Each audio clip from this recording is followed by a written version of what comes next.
June 4, 1969, a routine flight from Mexico City to Monterrey suddenly vanishes from radar.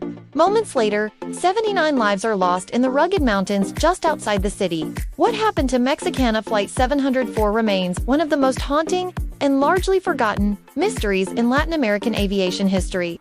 It was a Wednesday morning when Mexicana de Aviation Flight 704 prepared for takeoff. The aircraft was a McDonnell Douglas DC-9, one of the most modern and capable jets of its time.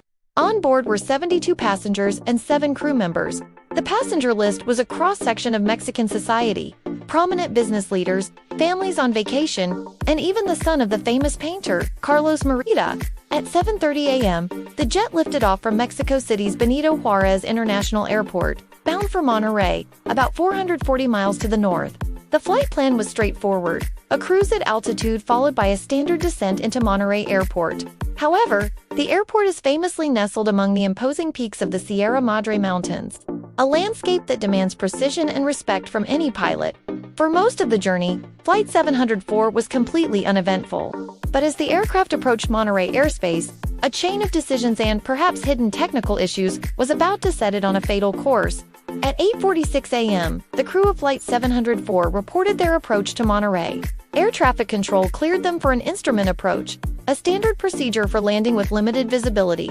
But right away, something was wrong. The communication became unclear. ATC radioed, "Mexicana 704, cleared for approach, runway 11. The cockpit's reply was garbled, broken up by static. "Roger, cleared for 11. That indistinct acknowledgement was the last clear transmission from the flight.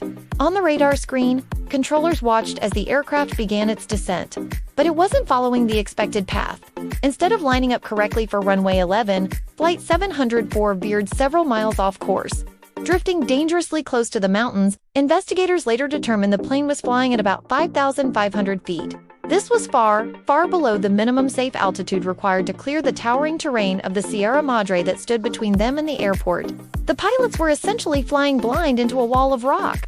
At 8:50 a.m., just 4 minutes after that first contact with Monterrey's tower, Flight 704 slammed into the side of Cerro del Fraile mountain, a jagged peak just 20 kilometers from the airport. The impact was catastrophic. There were no survivors.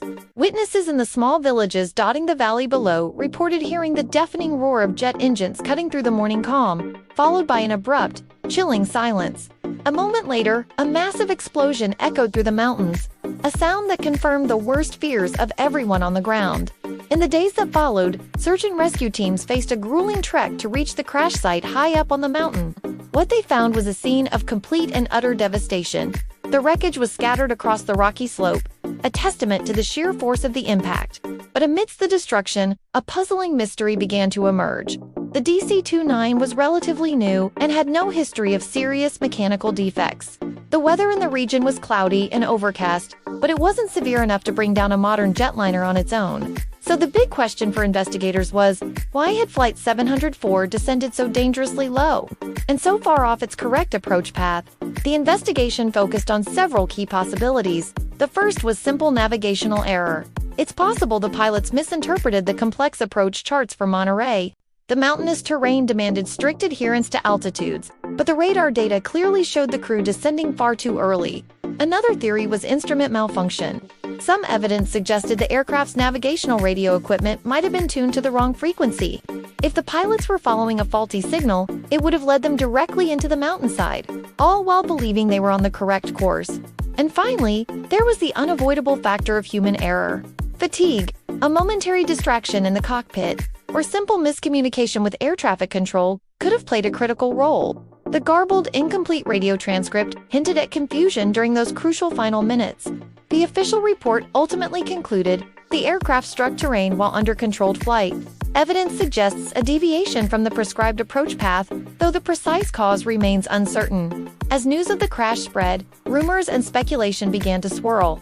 Mexico in the late 1960s was a period of significant political unrest, and the presence of several high-profile passengers on the flight fueled dark conspiracy theories of sabotage or foul play. However, despite the intense speculation, investigators found no hard evidence whatsoever to support these claims. The official conclusion pointed to a phenomenon known as controlled flight into terrain or sea.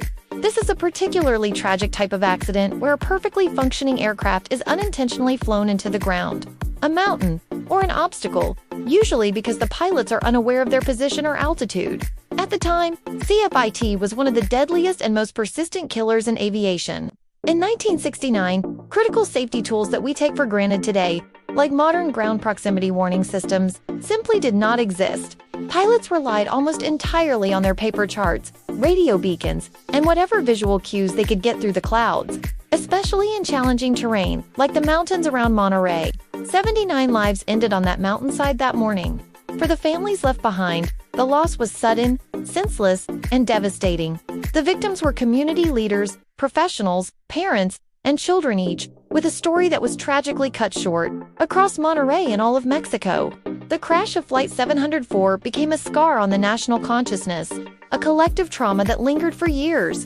The loss of Mexicana Flight 704 served as a brutal, painful lesson. It underscored the inherent dangers of complex airport approaches in mountainous regions and highlighted the urgent, desperate need for better navigational aids and onboard warning systems to prevent pilots from flying blind into terrain. In the decades that followed this and other similar tragedies, the aviation industry responded. Technologies like the Ground Proximity Warning System, and later, the more advanced Enhanced GPWS, were developed and mandated on commercial aircraft. These systems use a database of the world's terrain to provide pilots with clear, audible warnings like terrain, pull up, if they are in danger.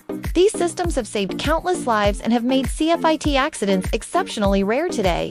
The story of Flight 704 is a powerful reminder that in aviation, even the smallest errors in communication or navigation can lead to unimaginable disaster. But it also reminds us why the relentless pursuit of safety, often driven by the painful lessons of the past, is so critical for every single person who steps onto a plane today. Every flight we take is safer because of the tragedies that came before and the lessons learned from them. If you found this story important and want to help keep these crucial lessons alive, please share this video. Subscribe for more untold stories from aviation history. And remember, the safety we often take for granted was built on the memory of flights like this one. Thank you for watching.